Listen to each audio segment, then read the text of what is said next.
Good evening, everyone. Thank you very much for inviting me here this evening. I'm absolutely delighted to speak on behalf of the staff. I believe I'm the first one here to do this, so thanks for bringing me along. Just to tell you a bit about myself, my name is Miriam.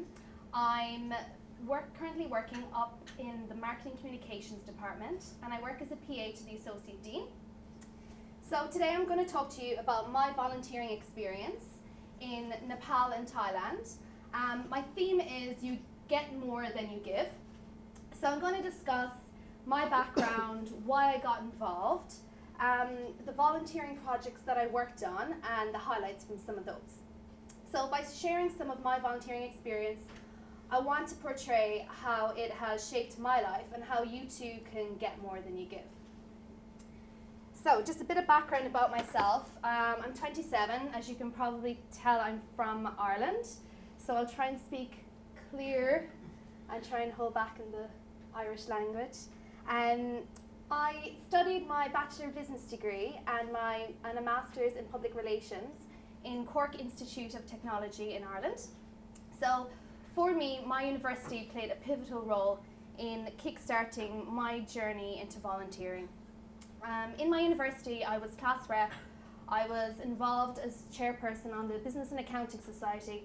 So I was always actively involved and engaged in organising events ranging from social to academic. So there was a variety of reasons why I got involved in volunteering.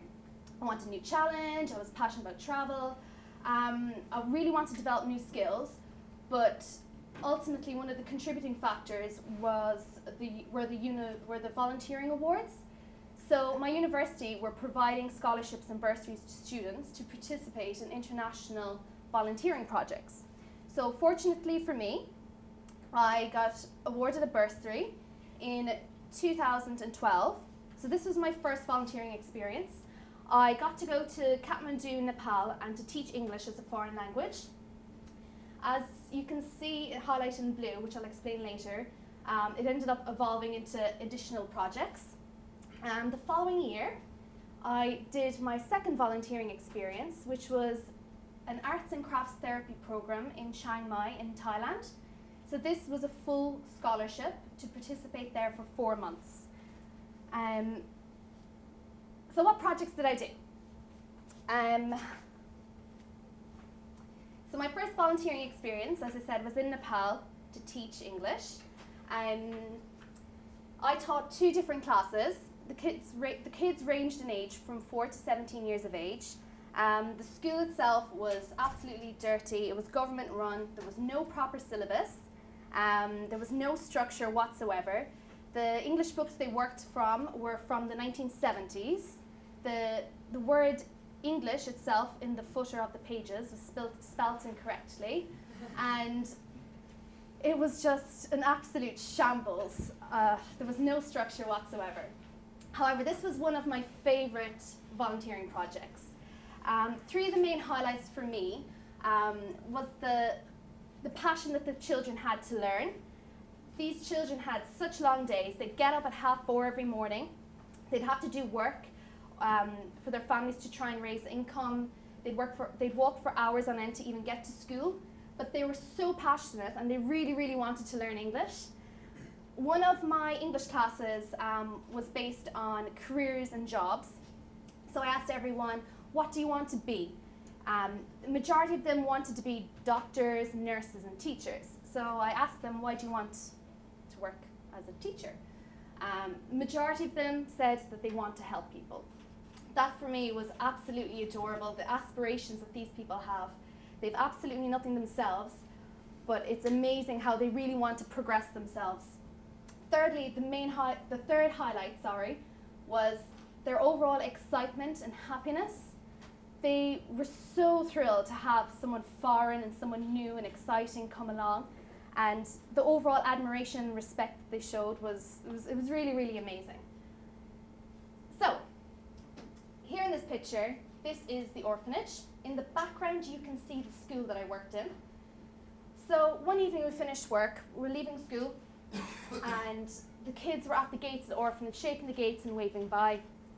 So I asked our host organisation, would it be possible for us to visit this orphanage, considering that all these children in this orphanage go to school right alongside it? And hopefully, I asked her, would it be possible for us to get involved and to help them? So that is what we did. The orphanage itself was absolutely filthy. It was grim, eerie. They didn't even have any clothes. They only had one spare change of clothes. The boy here in the front, you can't see it, he was wearing a black Britney Spears t-shirt. It's a girl's t-shirt as well, and he was wearing that every single day. They had no beds. The beds that they had weren't mattresses, they were just sheets of plywood. So it really was grim and really, really harsh living conditions. Likewise, in terms of washing facilities, it was very, very basic wash facilities. They didn't even have soap. So we really wanted to do something. So we got involved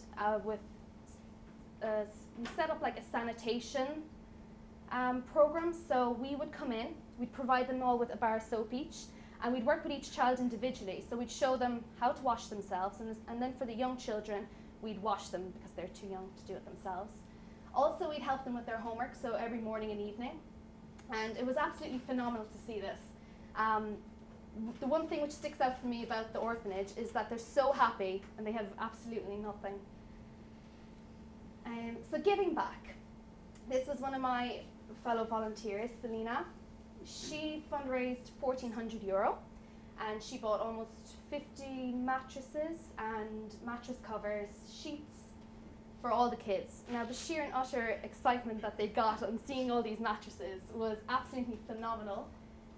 Likewise, my fellow volunteers and myself, we pooled all our money together. With that, I went around to local suppliers and we bought toys, resources, copybooks, and it was absolutely amazing. The reactions from all of them for even giving them out was really, really outstanding. It was definitely one of the key moments for me working in the orphanage. So, this third project, again, I wasn't initially planning getting involved with this. So me and my friend, we visited the local elderly home. This is run by the sisters from the Mother Teresa Foundation. Although the sign says that it's run by the government, unfortunately, they only receive a fraction of the donations. So local tourists, or not local tourists, foreign tourists come along and they would donate the money, but unfortunately that money is then taken by a government official, and the government only send a proportion of that back in. So essentially it's the sisters who are running all this themselves. So on our first visit to here, me and my friend were absolutely heartbroken. We started bawling, crying. We really didn't know what to do or how we could help. Most of these old people have been neglected from their families or from society, so they're left sitting on concrete floor, literally soiling themselves. There's no nurses there to care for them. So it was quite harsh and quite heartbreaking. So here are the sleeping dorms. You can't really see it, but the roof itself was collapsing. It was leaking and the water was dripping into all the electrical appliances, completely unsafe. And the mattresses as well for the old people were just plywood. And the smell was probably the worst. It was just so pungent, and I can't believe that they could actually put old people into this kind of environment. So, what did we do?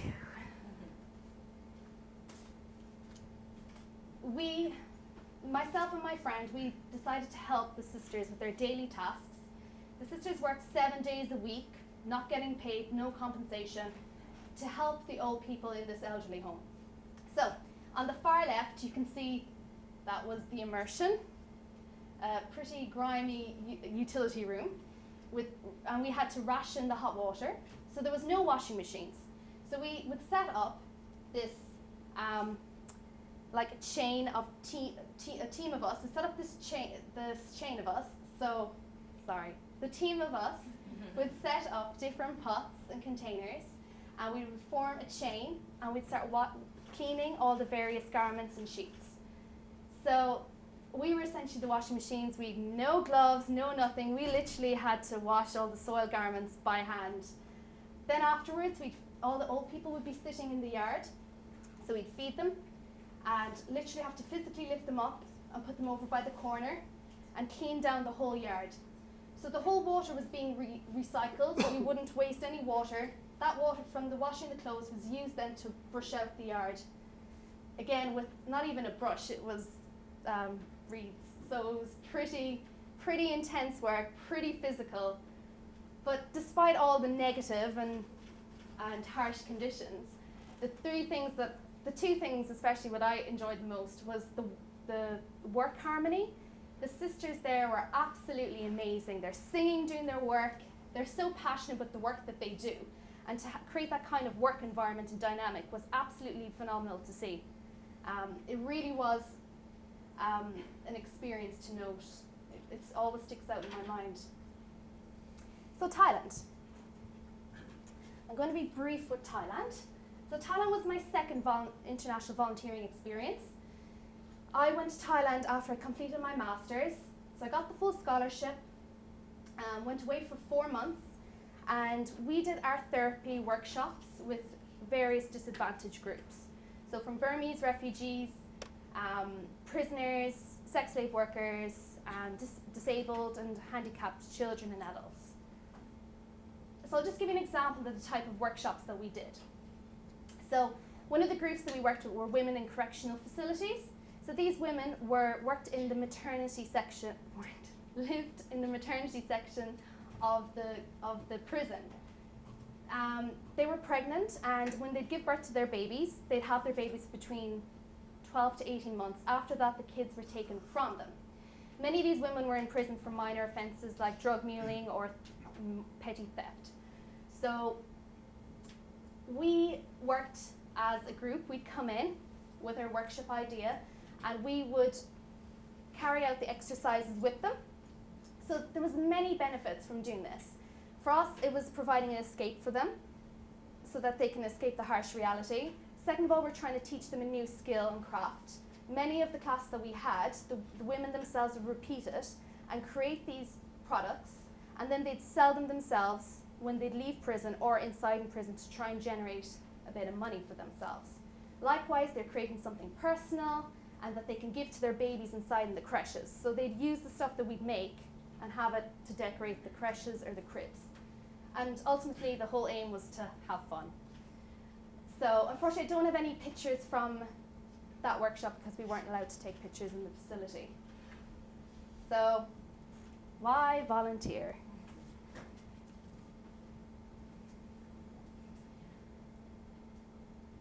So the experience, yes, everyone goes on about the experience. The LBS experience, the volunteering experience, it's a key word which everyone uses all the time. Not only that, you get to try new things. So from eating insects, bugs, you're trying new things, you're doing new experiences, which makes you step out of your comfort zone to make a difference. For me, this was one of the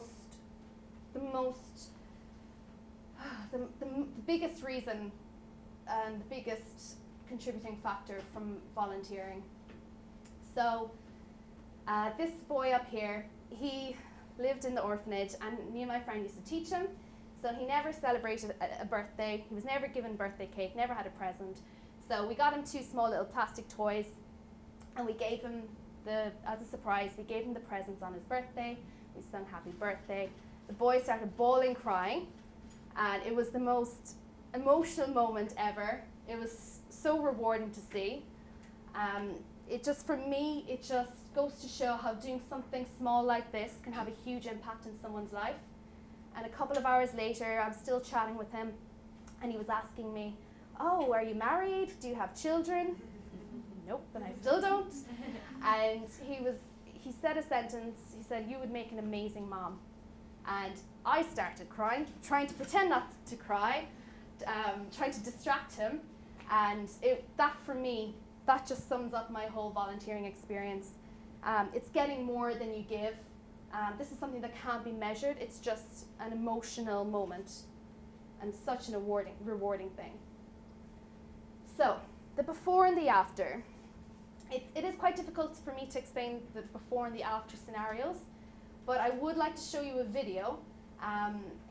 For me, it's something I'm very proud of. It shows what I've accomplished, and for anyone who volunteers, that is one of the most rewarding factors. It's the accomplishment. You feel like you've achieved something, and it's something to be proud of. Thanks. Sorry.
I'm so sorry, my accent sounds horrendous on that. So yeah, that was something for me to be very proud of, because I took that on my last day. That really just expresses for me my whole accomplishment for the whole volunteering experience. So what has volunteering done for me? The main thing, I think, it gave me a lot of motivation from working with those girls in the school in Nepal. I was just really inspired by them. They all had such big dreams and ambitions, yet they're all limited to pursuing what they want to be, because when they turn 17 they have to get married, or they're made work to try and produce an income for their parents and for the family. I'd finished my Bachelor of Business degree then, and after coming back from Nepal I knew I was ready. It gave me that push, and I actually wanted to do my Masters.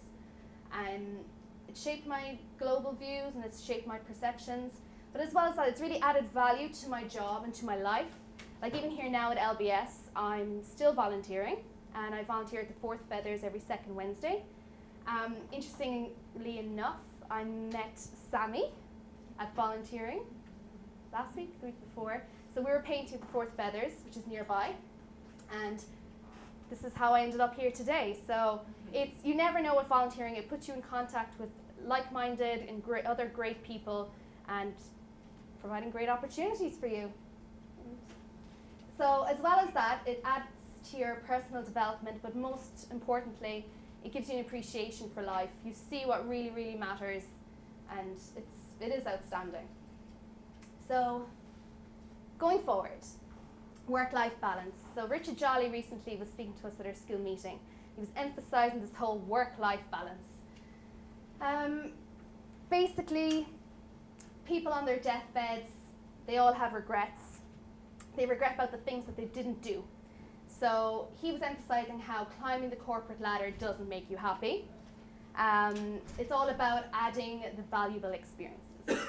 So for you all going forward, get involved, get inspired, whether it's working your own careers in an organization or for your own startup companies. Here at LBS, there's plenty of options and volunteering opportunities. So just some final thoughts. The true meaning of life. So when I was volunteering in Thailand, I saw this hanging up in a cafe, and for me it just epitomizes everything about volunteering and really just sums up my whole experience on getting more than you give. So the true meaning of life. We are visitors on this planet. We are here for 90 or 100 years at the very most. During that period, we must try to do something good, something useful with our lives. If you contribute to other people's happiness, you will find the true goal, the true meaning of life. If you want any information on volunteering at LBS, they're all in the links, so I'm sure Chantal can circulate them to you. Thank you. That's it.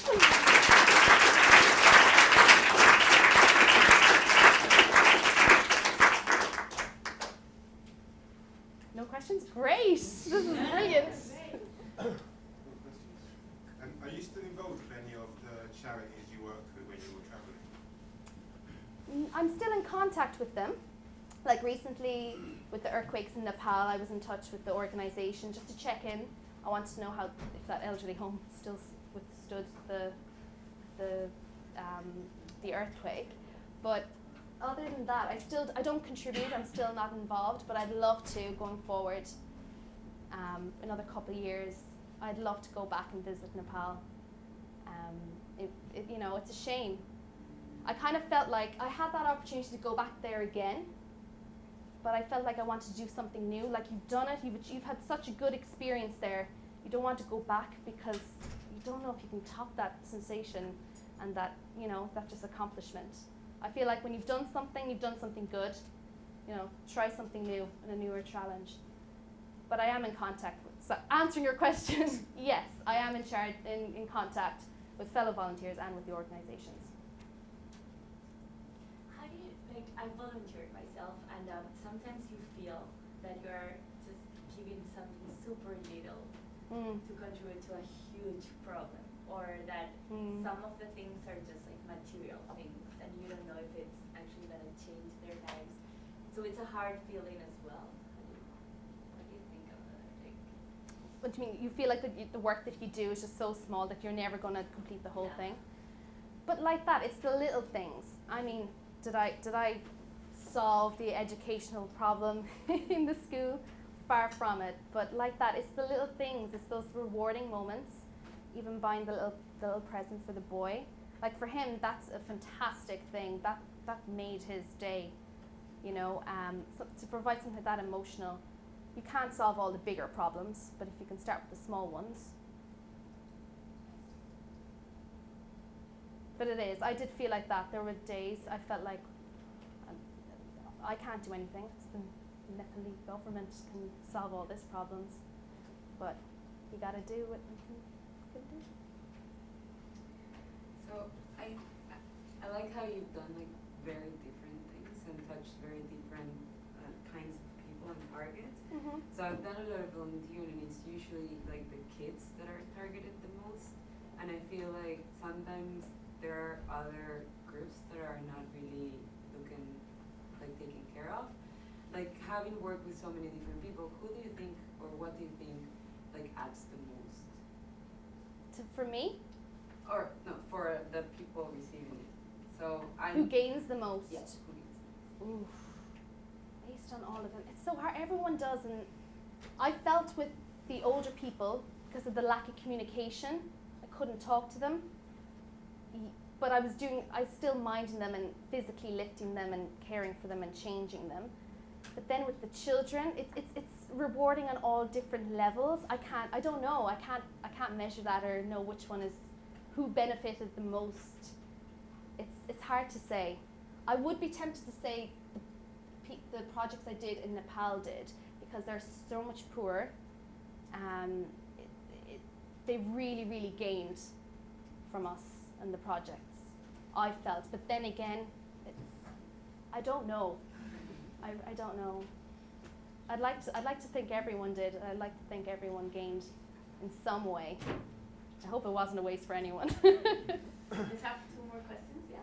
So, how supportive were the owners, for example, the sisters in the elderly home, like when you set up those processes, like the washing process, and in the orphanage, the sanitation program? How supportive were the owners in the charities work? How was their attitude in in helping you to set that up? Because from my experience as well, especially working in orphanages in those countries, they think we're just temporary people who come there for a week and we help them out and then we go. So they have to deal with with the work in their everyday lives. So their attitude is not always that supportive in implementing such processes. So how did you find working with them and getting them to agree that it's sustainable? And Yes, completely. Yeah. Well, with the elderly home, we were the first two from that organisation to come there. So there was nothing for me to base it on before. But there were volunteers there from Asia, from other organisations. And it just seemed to go, it was the same process every day with regards to the washing. the sisters were doing it irregardless.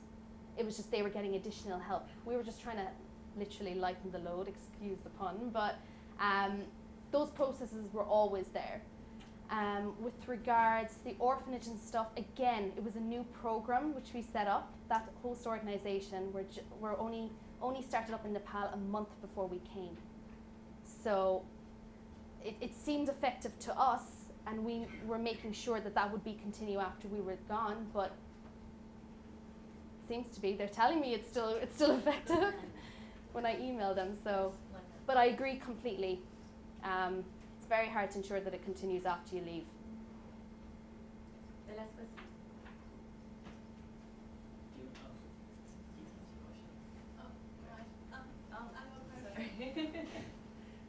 I have ever been a volunteer teacher in my country, and but it's another city in my country in China. Okay. But I'm afraid to do volunteer work in another country, like overseas. Okay. I think it's because that is a really different environment and maybe dirty environment or disease. Like you have to care about these things. So how do you overcome these things and to make the big decision?